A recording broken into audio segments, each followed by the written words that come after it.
voulais montrer comment créer cette animation de câble téléphonique et on va utiliser les physiques de type close et puis le modifier Surface Deform. Alors je vais commencer par créer mon téléphone, je vais rentrer en mode Edit et puis je fais un scale sur Y, un scale sur Z. Ensuite, alors je vais faire un Shift barre espace pour faire venir mon outil de déplacement, Move, et je duplique sur Z. Et ensuite, en mode Edit, je vais faire un scale sur Y. CTRL R, et puis j'utilise la molette ou bien le plus ou moins du pavé numérique pour faire venir un autre edge. Et je fais un scale sur Y. Et je vais sélectionner ces deux faces, faire une extrusion.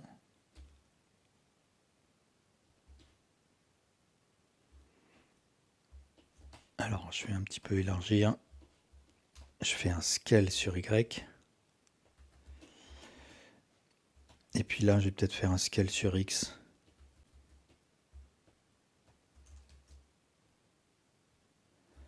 Voilà, donc disons que j'ai mon téléphone. Et avec un Shift A, je vais créer une armature. Je vais aller ici dans le panneau Object.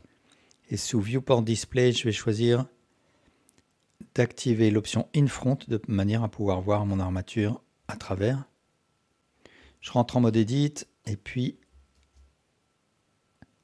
je vais baisser mon os là, mon bone. Je vais faire une duplication, Shift D, Z. Alors ensuite, je vais créer mon câble. Je vais faire un Shift A, Curve, Bézier. Je vais déplacer ma courbe sur Y. Ensuite, en mode Edit, je fais une rotation sur Z de 90 degrés. SX0 pour l'aplatir. Je vais me mettre en vue de côté. Je vais sélectionner ce vertex, G pour le bouger. E peut faire une extrusion sur Y, un scale. Ensuite, je sélectionne ce vertex-là. Je vais faire une rotation, un scale. Une extrusion, une rotation, un scale. Une extrusion sur Y.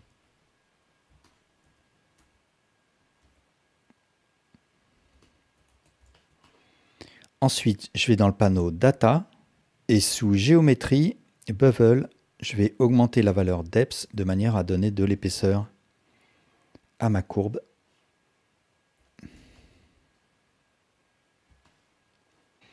Ensuite, avant de convertir en Mesh, je vais baisser la résolution. Donc ici, sous Bevel, je vais mettre une résolution de 2. Ça va être la résolution du profil. Et tout en haut, sous Shape, je vais mettre une résolution de 8. Et ça va être la résolution sur la longueur. Ensuite, je vais faire un clic droit, Convert to Mesh. Et si je rentre en mode Edit, je peux voir la résolution.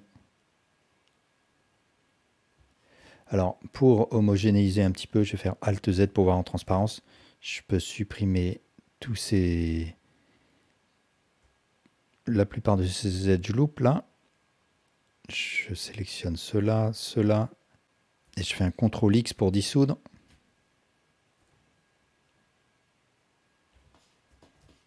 Et ensuite, ici, je peux supprimer cela. CTRL X. Ensuite, je vais sélectionner cet edge loop. Je fais une duplication, Shift D, X. Ensuite, une extrusion sur X. L pour sélectionner l'ensemble de mon plan là. P pour séparer. Et là, je choisis Separate Selection. Je retourne en mode objet et maintenant, je peux sélectionner cet objet comme un nouvel objet. Donc, c'est à cet objet que je vais attribuer la simulation de type close. Alors, pourquoi je ne le ferai pas pourquoi je n'assignerai pas le close à mon câble? Parce que, en fait, si je lui attribue une simulation de type close, il va s'écraser, ce que je ne souhaite pas. Donc, tout simplement, je vais lui attribuer ensuite un modifier de type Surface Deform de manière à ce qu'il suive les mouvements de mon plan, mais c'est mon plan donc qui va subir la simulation de type close. Alors, pour ne pas être gêné par mon plan là, visuellement, je vais aller dans le panneau Objet et sous Viewport Display, je vais faire un Display as Wire. Alors ensuite, je vais commencer à riguer mon appareil. Donc pour commencer, je vais sélectionner mon armature et puis en mode Edit, je vais renommer mes bones. Donc je sélectionne le bone du bas, je presse F2 et je vais l'appeler boîtier. Je sélectionne le bone du haut, je presse F2 et je vais l'appeler combiné.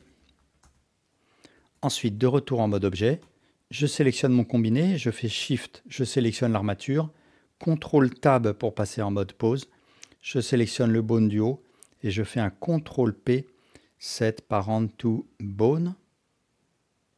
Ce qui va me faire un parentage classique. Donc si je bouge mon bone et que je fais des rotations, mon combiné va suivre. Alors je vais faire Alt G, Alt R pour revenir à 0. Et de la même manière, en mode objet, je sélectionne mon boîtier, je fais un Shift, je sélectionne l'armature, CTRL Tab, je sélectionne le bone du bas et CTRL P, Set Parent to Bone. Et là, de la même manière. Alors ensuite, pour ce qui est de mon plan là, alors je vais déjà parenter mon plan à l'armature, donc je fais un Shift, je sélectionne l'armature, et je fais un CTRL P, et cette fois je choisis Set Parent to Armature Deform with Empty Groups. Donc cette opération, en fait, elle va créer à l'intérieur de mon plan, comme je peux le voir dans l'onglet Data, elle va me créer des vertex groups qui porteront les noms des bones auxquels je l'ai parenté. Mais pour l'instant, aucun des vertices de mon plan n'est attribué à ces vertex groups. C'est moi qui vais le faire manuellement. Alors, je vais rentrer en mode Edit. Je vais faire Alt Z pour voir en transparence. Je vais sélectionner tous ces vertices et je vais les attribuer au vertex group combiné. Je clique sur Assign. Et là, de la même manière, je sélectionne tous ces vertices et je vais les assigner à boîtier. Je clique sur Assign. Ensuite, je vais sélectionner un petit peu moins de vertices.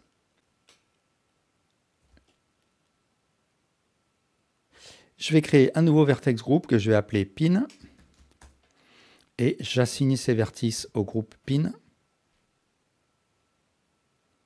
Et peut-être que je vais sélectionner cet edge et celui-là. Et je vais les assigner aussi à Pin, mais avec une valeur weight de 0,5. Alors le pin group, à quoi il va servir? Eh bien, il ne va pas subir les physiques et donc ça va me permettre d'accrocher ces vertices à mon combiné et à mon boîtier. Alors ensuite, je vais dans le panneau ici des physiques. J'attribue à mon plan une physique de type close. Je vais choisir comme paramètre prédéfini coton. Ensuite, sous shape, je vais aller chercher le pin group. Et sous collision, je vais activer self collisions. Pour m'assurer que mon plan ne va pas rentrer en collision avec le combiné ou le boîtier, eh bien, je sélectionne le combiné et je lui attribue une physique de type collision. Et pareil pour le boîtier. Alors, je vais ouvrir ici une timeline avec Shift F12. Je vais la faire courir, par exemple, jusqu'à la frame 200.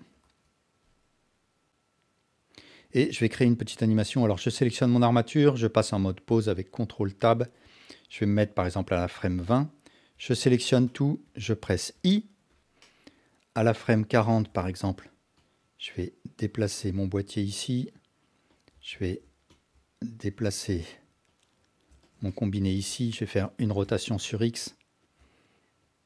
Je represse I en sélectionnant les deux bones. Ensuite, je vais un petit peu compliquer les choses. Je vais faire une rotation RR pour avoir une rotation libre. Et je presse I. Et ensuite, alors, je vais aussi presser I pour ce bone-là. Et ensuite, je vais faire revenir mes bones à leur position de départ. Donc, je sélectionne les deux bones. Je sélectionne ici leur keyframe et je fais un Shift D pour dupliquer les keyframes. Donc, voilà l'animation que ça va donner. Alors, peut-être qu'il faut qu'il reste en l'air un certain temps. Donc, je vais décaler ça, par exemple, à la frame 120. Je vais dupliquer la keyframe qui est à 60, je vais la mettre à 90 par exemple. Voilà, disons que j'ai terminé mon animation. Donc ce que je peux voir, c'est que ici, mon plan subit bien les physiques. Mon câble, pour l'instant, ben, rien ne lui arrive, mais ce que je vais faire, c'est donc aller dans le panneau des modifieurs, lui attribuer un modifieur Deform, Surface Deform, et désigner comme target le plan. Je clique ensuite sur Bind, histoire de créer un lien entre les vertices de mon câble et les vertices du plan. Et donc, en principe, il va suivre les mouvements du plan. Alors, ce que je peux peut-être faire, c'est lui attribuer aussi un Generate Subdivision Surface, histoire d'avoir un plus bel arrondi, que je vais mettre à 2 par exemple. Alors, une fois que je suis content de l'animation,